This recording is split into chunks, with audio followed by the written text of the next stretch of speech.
esta conferencia de hoy, que va a ser, el nombre de la conferencia es Comparisons and Connections, Revisiting Early Modern Eurasian Imperial Encounters.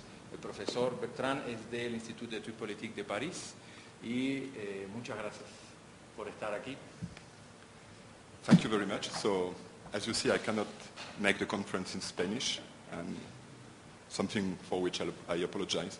And actually, my grandfather was a Spaniard, so until the age of 15, I was quite fluent in Spanish, but I mean, this was already decades ago, so I won't dare doing it in Spanish.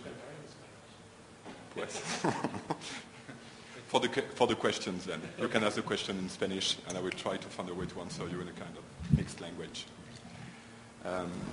So, today what I would like to share with you are a number of reflections stemming from an ongoing research project. So that's a research project I've been pursuing for the past 5 or 6 years, and it's nearing completion. But still, there are a number of tricky issues that I'm still struggling with. So what is it all about? Is an attempt at providing us with a new way of describing the first interactions between the Dutch and the Javanese and the Malays at the end of the 16th century. So as you may know, there were 3 very important moments in the setting up of connections, imperial connections, between Southeast Asia and Europe. And the first one is the arrival of the Portuguese. They are settling in Malacca in 1511. Second important connection is that made by the Spaniards when they did settle in Manila in 1570, 1571. And then probably the one of most consequences for the future history of Indonesia is the arrival of the Dutch in 1596, 4 years before the closing of the 16th century, on the northern coast of Java. So this may seem like a little event, the arrival of the very first Dutch fleet on the northern coast of Java by the end of the 16th century, but obviously it was of tremendous consequences for the future history of Indonesia that, as you may know, will become a Dutch colony for almost 3 centuries. So I will start with a number of considerations regarding what I call encounters and their people. And it revolves around the question of who were the agents of that encounter. So the little event at stake is the arrival of the very first Dutch fleet to make it to Java on June 22, 1596.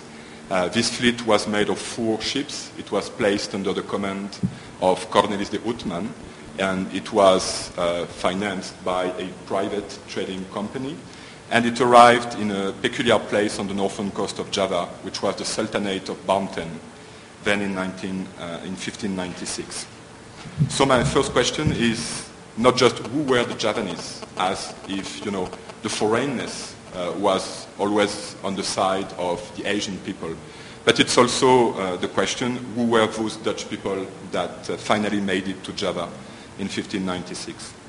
So I will start with a few considerations on the Dutch side of the encounter. The first thing to say probably is that the men of Cornelis de Houtman's crew came from a very troubled social and political landscape. You can switch to the other one. Yeah. No. One more. Yeah. No, before. Yeah, there.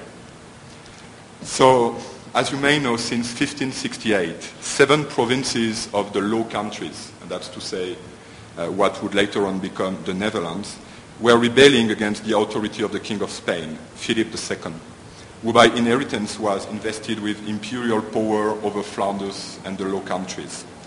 And this war, which used to be called the 80 Years' War, would last until 1648.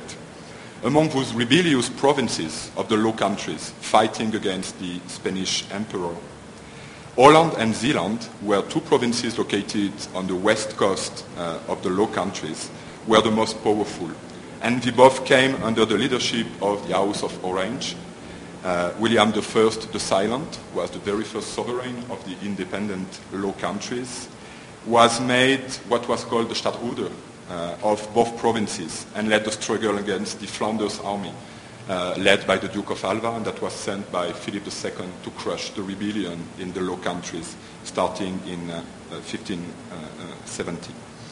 And he was assassinated, this very first Dutch, so to speak, king, in 1584, and he was succeeded by his son Moritz of Orange-Nassau. So this may look like a very normal little kingdom in Western Europe at the time.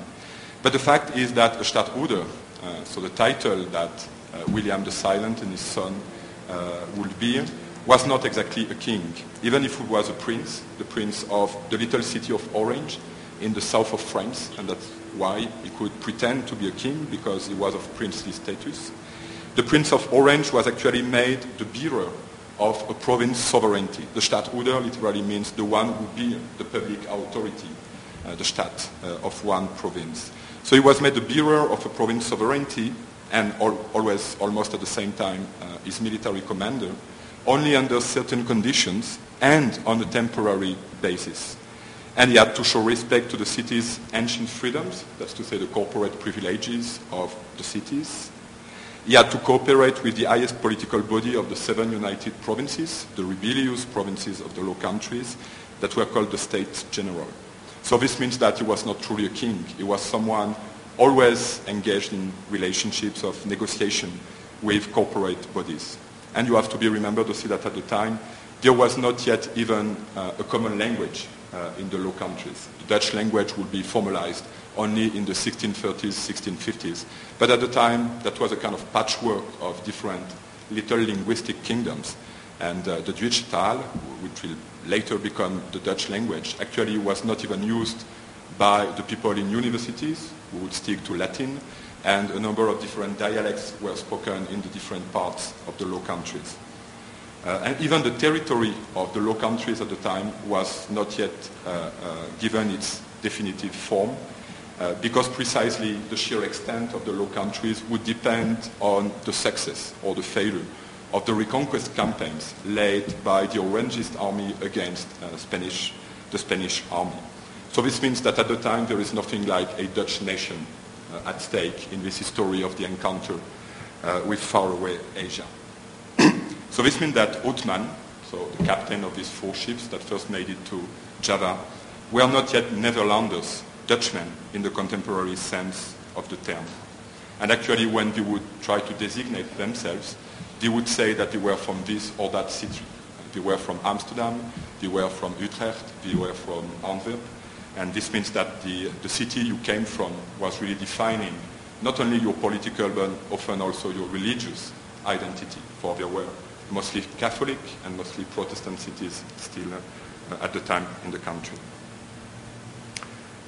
So, and in addition at the time, and that's to say in this period 1580, 1630, that's the Dutch context for the encounter with Java, there also were other peculiar sets of criteria to define someone's social identity. The Low Countries were first and foremost not a class society in the modern contemporary sense of the word, but rather a rank and title society, what the French would call une société d'ordre, une société d'ancien régime. And as in all Ancien Régime societies, there were different social groups, the clergy, the peasants, the nobility, with a very uneven access to a number of social privileges. This society was also organized along corporatist lines, meaning that, for instance, the nobility, they had their own kind of specialized groupings. The Ridderschappen were actually the nobility councils, and that were regulating the use of the titles of nobility. The craftsmen were organized into guilds, and each city was a kind of little kingdom with its own municipal council.